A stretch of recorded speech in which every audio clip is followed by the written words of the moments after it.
Hi everyone, today PhoneArena will be taking a look at the Motorola DROID MAXX, which is currently available from Verizon Wireless. Now to start off with, we're going to take a quick look here between the Motorola DROID MAXX, DROID Ultra, and DROID Mini.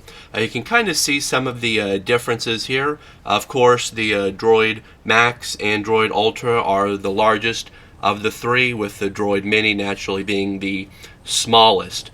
As far as the overall appearance, on the DROID Mini and the DROID Ultra, both of those have this glossy back finish on here, which is a bit of a fingerprint magnet. The DROID MAXX, however, has this soft touched pattern coated here on the back. So I'm going to move that away. And as far as the main differences here between the DROID MAXX and the DROID Ultra, first off, there's the price.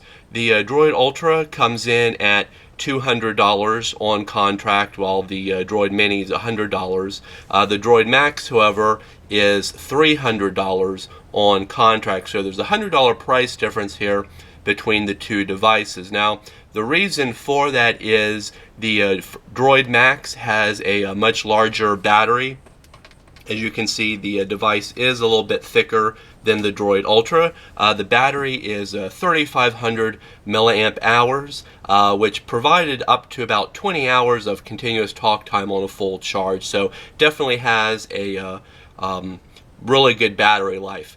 And the second difference is the internal memory. The DROID Ultra and also the DROID Mini only have a 16 gigabytes of internal storage. The DROID MAXX, however, has 32 gigabytes of internal storage, and out of that, right around 20 gigabytes is available to the user. Now, keep in mind, none of these droids have a micro SD memory card slot, so if you want the maximum internal storage, go with the DROID MAXX. And like we said, the third difference is the back of the device. We definitely like this texturized pattern. It doesn't show fingerprints at all. It's a nice smooth pattern on there. It also provides a nice firm grip on the device. So that's pretty much the differences starting out here between the DROID MAXX and the DROID Ultra. Just like on the DROID Ultra, the DROID MAXX has a 5-inch 720p display. It's a Super AMOLED technology, so the brightness is pretty decent. Not real bright outside, but still it's doable. Colors are also nicely saturated.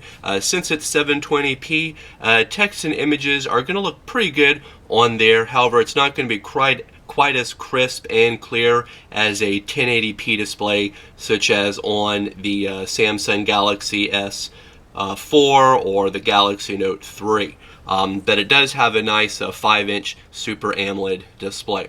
Up on top here is the camera for self-pictures or video chats. Along the bottom are your capacitive keys here for back, home, or recent apps.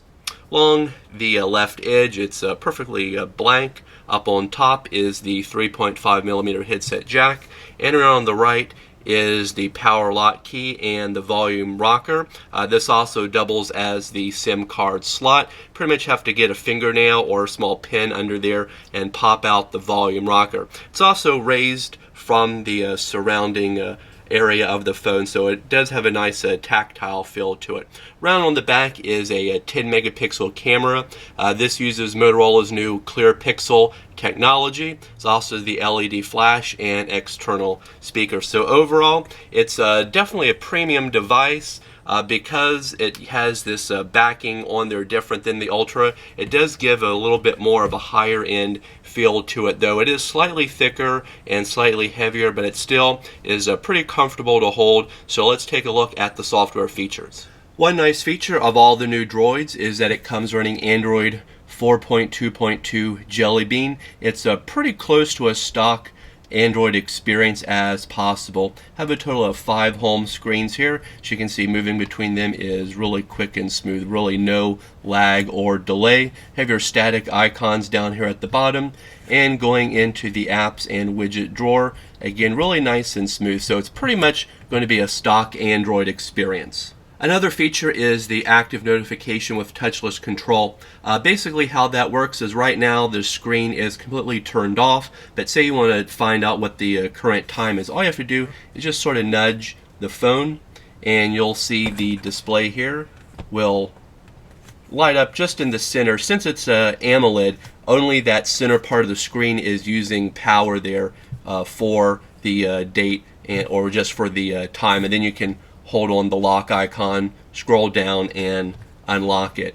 Basically what that does is to help conserve battery power by only illuminating the center part of the screen. And like we said, all the new Droids and also the Moto X has the active notification. Now to turn the active notification on or off, all you have to do is go into your settings here and just click or unclick that. You can also have it sleep at night. So it's pretty simple to turn that feature on or off. A couple other features here is Droid Zap. Basically what that is it's Motorola's version of the Samsung S Beam. It's pretty much designed to allow you to quickly and easily share pictures and videos between phones. Only the newer Motorola Droid phones and the Moto X can send, but any Android phone can install the Droid Zap app, so you can have the capability of downloading either the pictures or videos that people are sending out.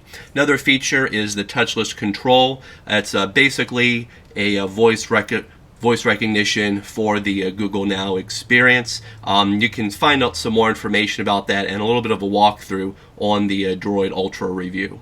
Since the Motorola DROID MAXX is pretty much a stock Android experience, it does have the Google Chrome web browser. As you can see, kinetic scrolling is pretty quick on here, really no lag at all in the browser. Also, pinch to zoom works really well. Doesn't really lag as far as re-rendering pages or images. So it's a pretty nice web browsing experience on the device. Of course, if you don't want to use Chrome, you can always install a third-party browser, but Google Chrome does work really nice on the Motorola DROID MAXX. Running the show on the Motorola DROID MAXX is Motorola's X8 processor. Basically what that does is it combines a 1.7 gigahertz dual core application processing core. It also has a 400 megahertz quad core GPU, a natural language processing core, and a contextual processing core. So all that combined, as well with 2 gigabytes of RAM. Now we recently ran the new version of the Antutu benchmark. Our results is 21,351. As far as the other programs, Quadrant Standard is 8,754.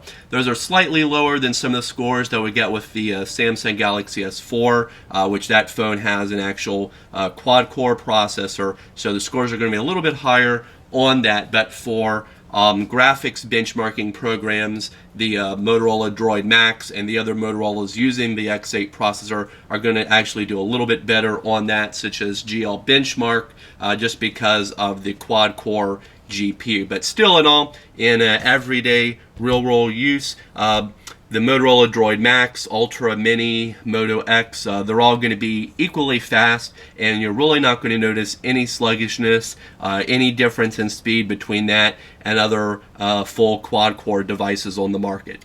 The Motorola DROID MAXX and all the other Droids, as well as the Moto X, have the same camera interface. It's pretty simple and easy to use. All you do is swipe over to the right, and on the left-hand side, get this little wheel here for a couple settings you can choose from, such as the HDR, flash, touch to zoom. Now the camera on the phone, it's using what's called a clear pixel sensor. Now instead of having regular red, green, blue pixels on the sensor, it actually has clear as well, and what that's supposed to do is allow up to 75% more light into the sensor. Now images that we took outside on a sunny day, colors are alright, but they're kind of muted and dull. They're not vivid, they're not really true to life. It's a little bit difficult here to see in the video, but sometimes the white balance doesn't really work all that well either. Interior images, again, if there's plenty of light, they sort of look okay, but once the light level goes down, they're not all that great. And as far as flash images, even though they're pretty bright, they do have kind of a blotchiness look to it here as when you zoom in. Basically the reason for that is because the ISO shoots up really high to over 2,000 to 3,000 range. So there's going to be a lot of grain and blotchiness in low light and flash images. Now, as far as the videos are concerned, it can record a 1080p video at 30 frames per second. So videos are going to be pretty decent, but then again, it's pretty much on average here on a Motorola Droid smartphone. We're going to take a quick look here at the video. Like we said, it's a 1080p resolution, 30 frames per second. Video quality, it's pretty decent. Colors, again, more muted than natural and vivid. Details also pretty good as far as you're viewing it on the phone or a monitor, but if you do view it on a full screen HD TV, you're going to definitely tell that it's a camera phone video quality. Call quality on the Motorola DROID MAXX is pretty equivalent to the DROID Ultra and the DROID Mini. Calls that we made were pretty impressive. Voices on our end were clear and natural sounding. People that we called also said that we sounded nice, clear, and natural on their end as well. Also, plenty of earpiece volume on there, so didn't have any problems hearing anyone in noisy environments. Signal reception is also pretty good. We had a negative 89 decibels for voice and negative 101 decibel for 4G LTE, which is pretty much average in our area. Now, one of the key advantages again with the DROID MAXX is the impressive 3500 milliamp battery. Now, keep in mind that the DROID Ultra has a smaller 2130 milliamp battery, and even last year's model, the DROID Razr Max HD, was at 3300 milliamps. So basically, the larger battery on the DROID MAXX, we were able to get up to 20 hours of continuous talk time, which is pretty impressive. That's on a full charge and just taking this phone, calling another phone, and letting it run until the battery dies. So it's about 20 hours, which is, like we said, quite impressive there.